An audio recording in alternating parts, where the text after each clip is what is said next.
చిత్తూరు జిల్లా బంగారుపాలెం వైఎస్ జగన్ పర్యటన ఏదైతే నిన్న జరిగింది. అయితే ఈ కార్యక్రమంలో అనేక పరిణామాలు కూడా చోటు చేసుకున్నటువంటి పరిస్థితి. అయితే ఒక కార్యకర్తని అమానుషంగా ఒక సీఐ దాడి చేశాడనేసని వైఎస్ జగన్మోహన్ రెడ్డి కూడా తీవ్ర స్థాయిలో మండిపడ్డారు.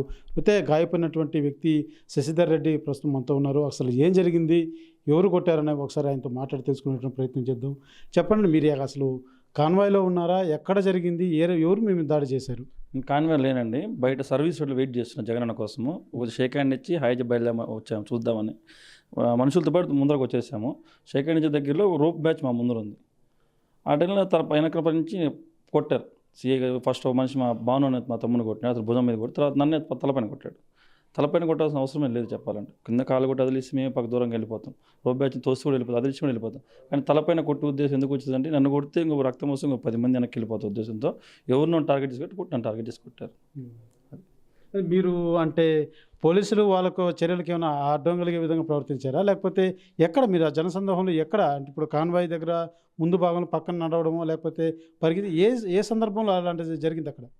నేను పోలీసు వాళ్ళ విధులకు ఎటువంటి ఆటంకం నేను కలిగించలేదండి. రోప్ బ్యాచ్ బయట అందరు జనాలతో పాటు అందరితో పాటు నేను ఉన్నాను. నేనే సపరేట్గా పోలీసులు తోసుకొని వీడియోలు చూసి మీకు అర్థమవుతుంది. వీడియోలు కూడా ఉన్నాయి, పోలీసులు డ్రోన్ షాట్లు కూడా ఉన్నాయి. చూస్తే దాంట్లో మీకే అర్థమైపోతుంది. నేను ఎవరిని పోలీసు విధులకు ఆటంకించలేదు, ఎవరిని తోయలేదు. నా పాటు ఇండివిజువల్ వెనకాల జనాలు తోస్తుంటే నేను ముందుకు వచ్చిన. ఎందుకు కొడుతున్నా తెలియదు అసలు. అంటే లాఠీ చార్జ్ లాంటివి జరిగిందా, లేకపోతే కేవలం మీ మీద మాత్రమే? ఇద్దరినే కొట్టారండి, అందరినీ కొట్టలేదు. ఫస్ట్ కొన్ని భుజం మీద గట్టి కొట్టినాడు, తర్వాత తలపైన గట్టి కొట్టినాడు. ఆ తలపైన బయట కొట్టడం జగన్ గారు చూశారు. చూసి ఆ బ్లడ్ గారంతో ఆయనకి సీరియస్ అయిపోయి ఆయనే క్యాన్ బయట వచ్చేసాడు అతను. అయితే జగన్ గారు మళ్ళీ మిమ్మల్ని పిలిచారు, ఏదైతే ప్రెస్ మీట్ నిర్వహిస్తున్నప్పుడు మిమ్మల్ని పిలిచి మీతో మాట్లాడడం జరిగింది. స్టార్టింగే అక్కడే ఉన్నప్పుడే పక్కన నాయకులు ఎమ్మెల్సీ భరత్ గారికి, వెంకటేష్ గౌడ్ గారికి ఇద్దరు చెప్పి, వెంకటేష్ గౌడ్ గారు చెప్పి అంబులెన్స్లో పోయి ఫస్ట్ ఎయిడ్ చేయించండి, అవసరమైతే హాస్పిటల్ తీసుకుపోండి జగన్ గారు గట్టిగా చెప్తూనే భరత్ గారు 3 hours అంబులెన్స్ నాతోనే కూర్చున్నారు. జగన్ గారు చెప్పారు మీకు కంప్లీట్ అయిపోయినాకే తీసుకుని పోవాలనేసి చెప్పారు. భరత్ నాతోనే ఉన్నారు. ఆయనకి చాలా కృతజ్ఞతగా వచ్చింది ఉంటాను ఎమ్మెల్సీ భరత్ గారికి. అయితే మీరు ప్రధానంగా ఏదైతే వైసీపీ పార్టీలో ఎన్నేళ్ళుగా ఉన్నారు?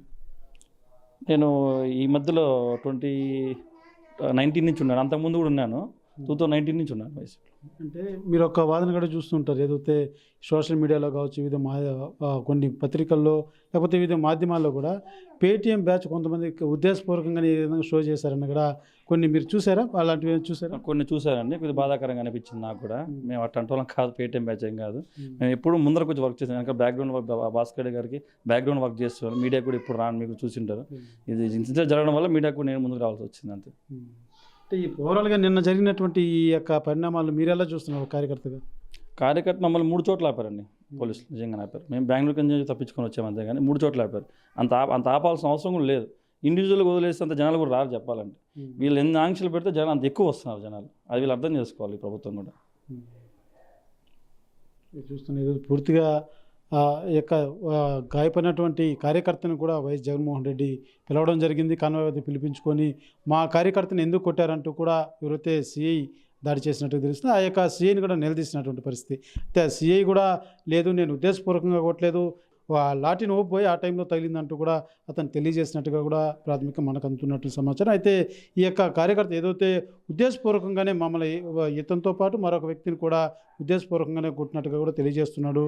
అదే రకంగా మేము ఎటువంటి పోలీసులకు మేము ఆటంకం కలిగించేలాగానో లేకపోతే ఎటువంటి చేష్ట కూడా మేము వికృతమైన చేష్ట కూడా మేము ఏం చేయలేదు, అమానుషంగా మా మీద దాడి చేస్తున్నటువంటి పరిస్థితి. అయితే పూర్తిగా ఈ యొక్క వ్యవహారంలో వైఎస్ జగన్మోహన్ రెడ్డి మాత్రం చాలా సీరియస్ అయినటువంటి పరిస్థితి. పదే ఈ యొక్క కార్యకర్త పట్ల కూడా ప్రస్తావించినటువంటి పరిస్థితి. ఏదైతే పోలీసు వ్యవస్థ ఈ రకంగా చెదరగొట్టేందుకు, భయపెట్టేందుకు ఈ రకంగా వ్యవహరించారంటూ కూడా జగన్మోహన్ రెడ్డి కూడా ఆరోపించినటువంటి పరిస్థితి, తీవ్ర స్థాయిలో ఖండించారు. అయితే ఒక పార్టీ కార్యకర్తని మీరు ఎలా చేసుకుంటారు, ఎలా కొడతారంటూ కూడా ఆయన ఆవేదన వ్యక్తం చేస్తూ ఆవేశం తెలియజేసినటువంటి పరిస్థితి.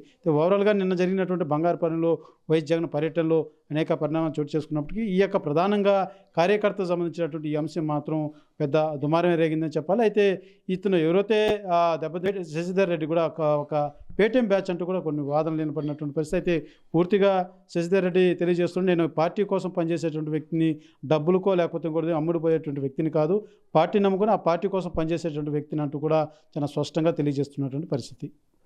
కెమెరా పర్సన్ కోటితో సురేష్, RTV, తిరుపతి. తెలుగులో న్యూస్ కి ఫాస్టెస్ట్ యాప్ ఇప్పుడు టోటల్లీ న్యూ అవతార్లో జస్ట్ 5 seconds లో కంప్లీట్ న్యూస్. సోషల్ మీడియాలో ట్రెండ్స్ కి one stop solution. Live TV app voice search ఆప్షన్తో ఇప్పుడే డౌన్లోడ్ చేయండి లేదా అప్డేట్ అయిపోండి. యాప్ లింక్ డిస్క్రిప్షన్లో ఉంది.